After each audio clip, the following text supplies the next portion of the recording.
I've just been going through some comments, and thank you, Zulu Warrior. I enjoy a lot of the things, a lot of the comments that you make.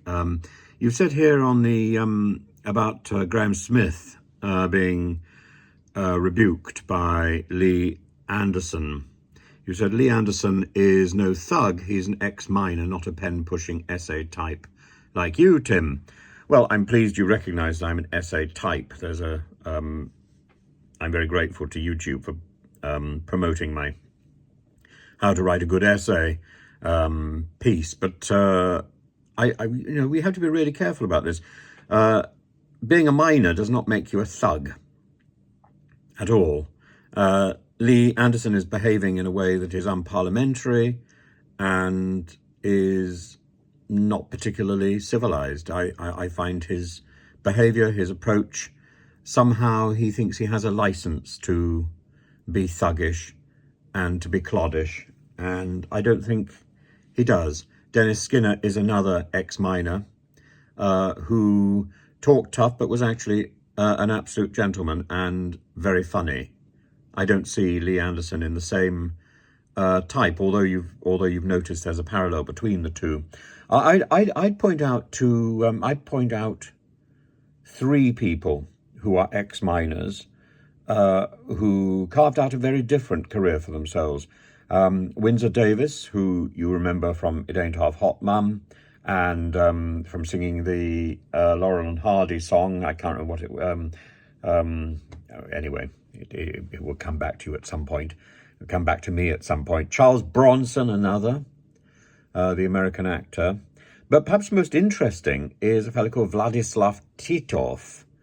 And Vladislav Titov was a sort of inspiration in Soviet Russia. He lost both his arms in a coal mining explosion, and he went on to write books, Defying Death, Partisan.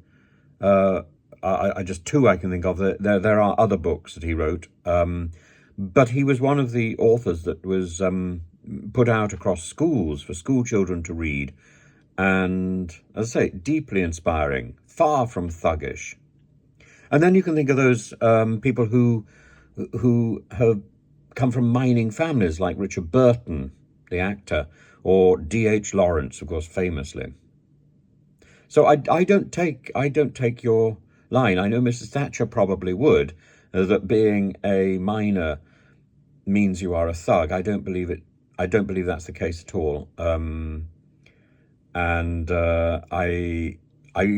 the greatest works I can think of, like The Grass is Green, that wonderful play, which made into a film and a television film,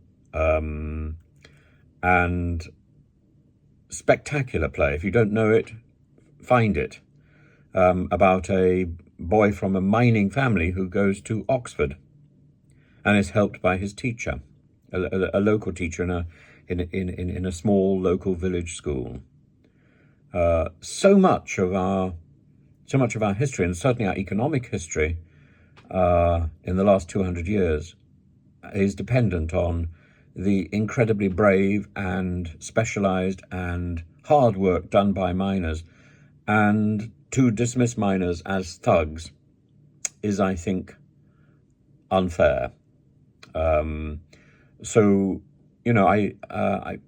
It's not being a miner that makes Lee Anderson a thug.